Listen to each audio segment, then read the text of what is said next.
Okay, thank you everybody. B'Shem Hashem Na'aseh v'Natziach. We're doing the third introduction of the Sefer Chovat Halevavot, and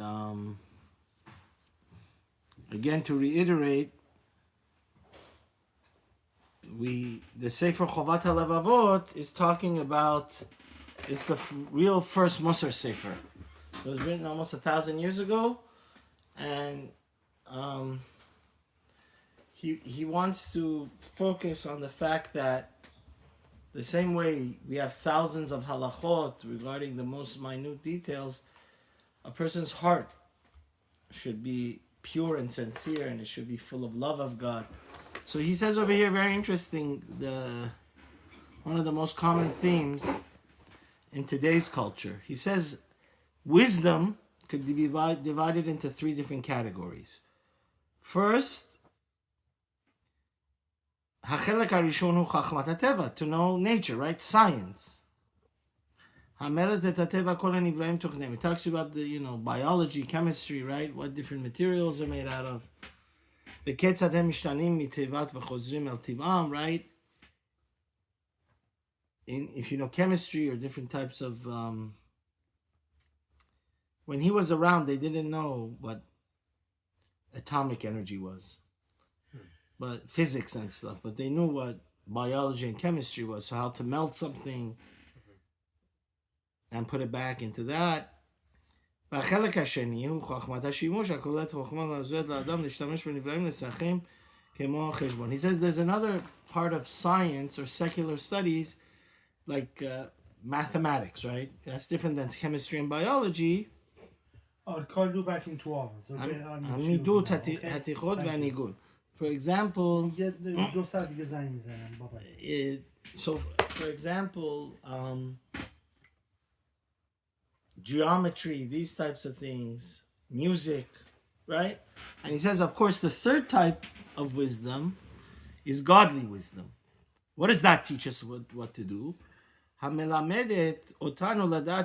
It's to know God, ultimately. To know God, to know His Torah, to know other spiritual values, right? How the angels work, right? What are the angels about? These types of things. And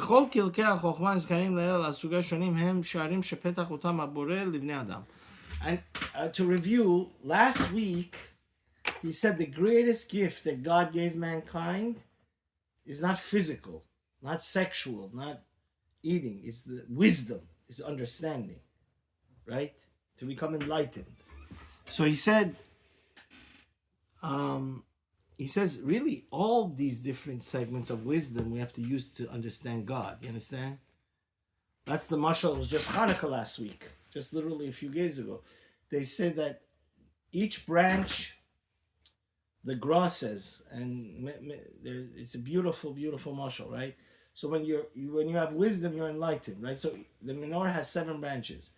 So even more than him, he divides it into 3. If you want to go into more, you could say like one branch is music, one branch is math, one branch is biology, right? 6 different branches, but then the middle one is the branch of Torah. And if you know, when the Kohen Gadol lit the menorah, always the wick and the light was pointing kind of like a laser beam towards the middle one. Which means any type of wisdom that you have to use it to understand God.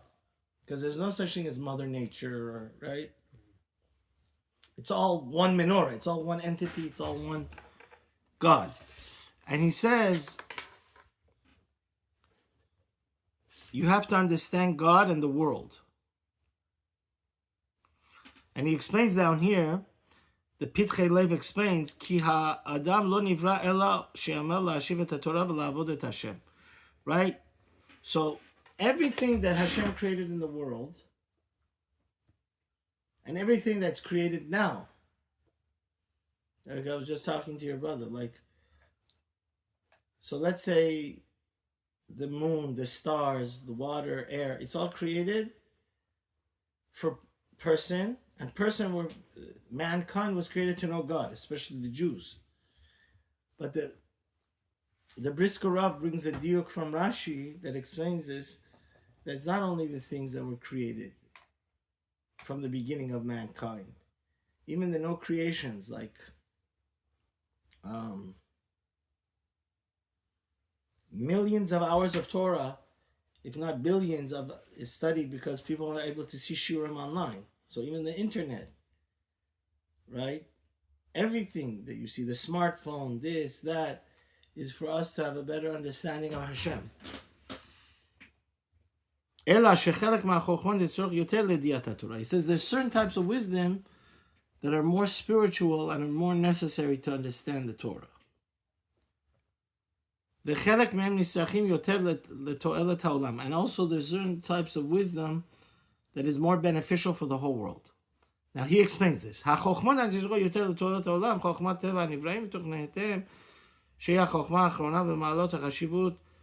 of course, like, it's very important in biology, medicine, to know in order that people should stay healthy, because only healthy people can serve Hashem. And how to use the world. To know the secrets of how this physical world functions, right? Or like medicine is very necessary. Because even Chas v'Shalom, the most biggest rabbis or the biggest tzaddikim get sick. So to know how to make them feel better is very important. So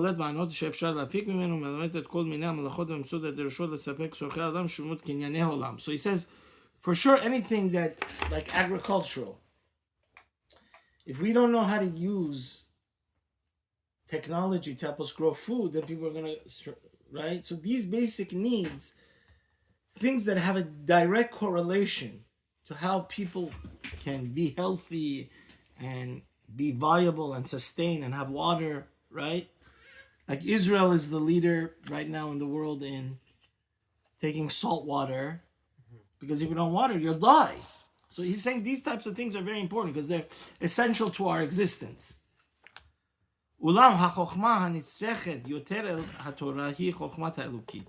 But spiritual wisdom is more important to know, to understand the Torah. Nothing supersedes Torah. And I heard a beautiful mashal about this. It's like 1 and a 0, right? So let's say you have, right? In our lifetime, we may see the first trillionaire, Elon Musk. You could put all those zeros there, but if there's no 1 in the beginning, it's worthless, right? So the same thing. If there's no fear of God, no Torah, no ethics, no morality, it's like that 1.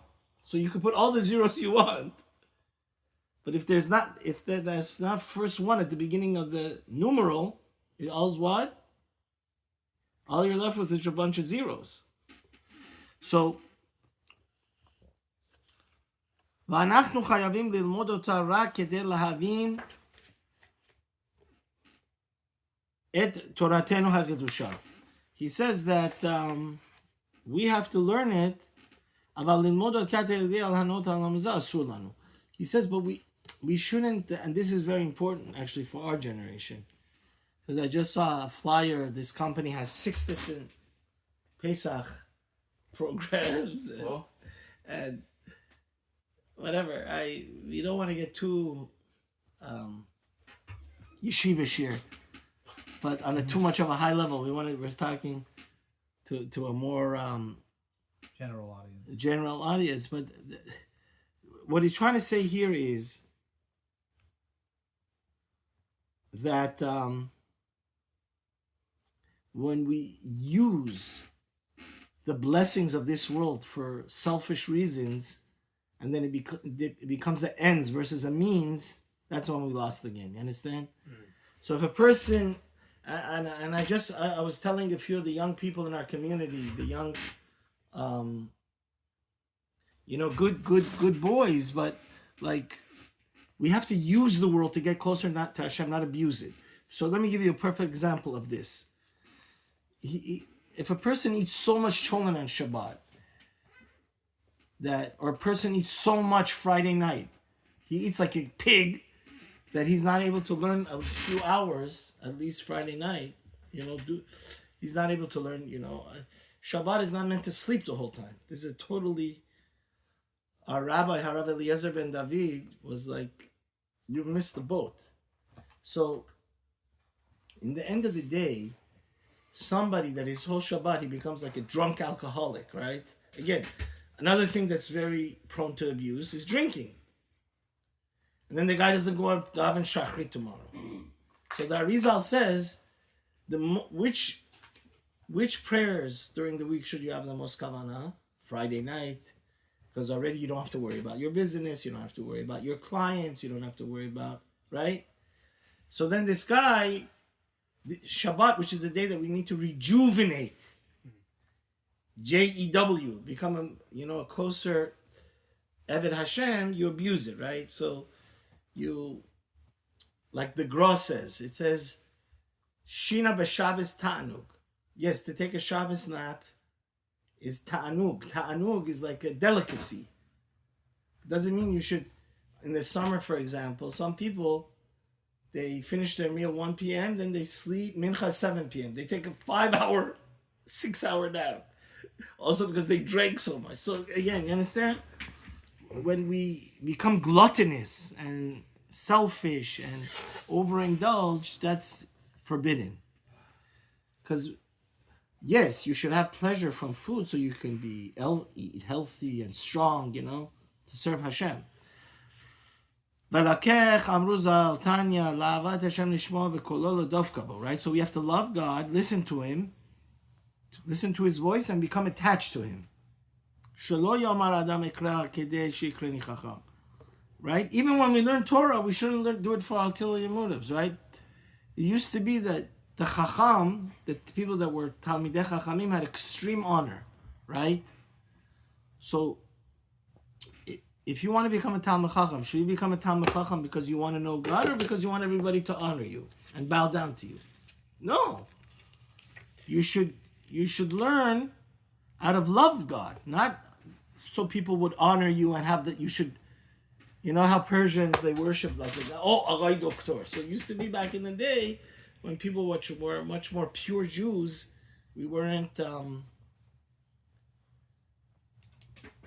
unfortunately, we had much less Goyish influence, so there was extreme reverence for the Chachamim. So you shouldn't learn just for the title of Rebbe.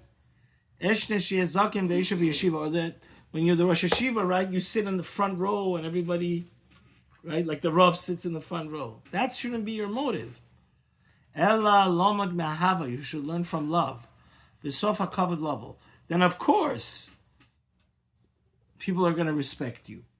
But that shouldn't be your motive. Your motive should be God. V'od amru, aseh dvarim lepa'alam, v'aseh lishmam, v'al taseh mataret kaleh b'hem, v'lo kardum lachtoch b'hem.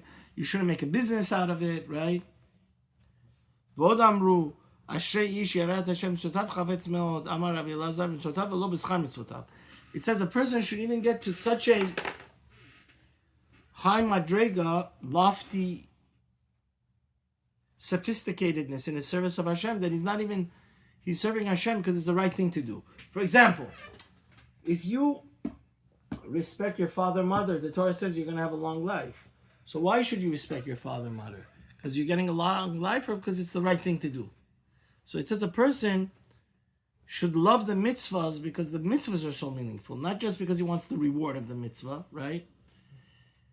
And he says, and that's the beginning of Pirkei Avos. The third Mishnah, the first chapter of Pirkei Avos says, Al tiyu ka'avodim ha'mishamshin nesarav al menas lekabel pras, ela kitiyu avodim sharav shomakas. Don't be like servants that they serve the master only because of the reward. Rather, you should serve the master because you love the master. And then, of course, always the yoke and fear of heaven should be over your heads. Okay, Chazak Baruch. We're gonna continue it next week.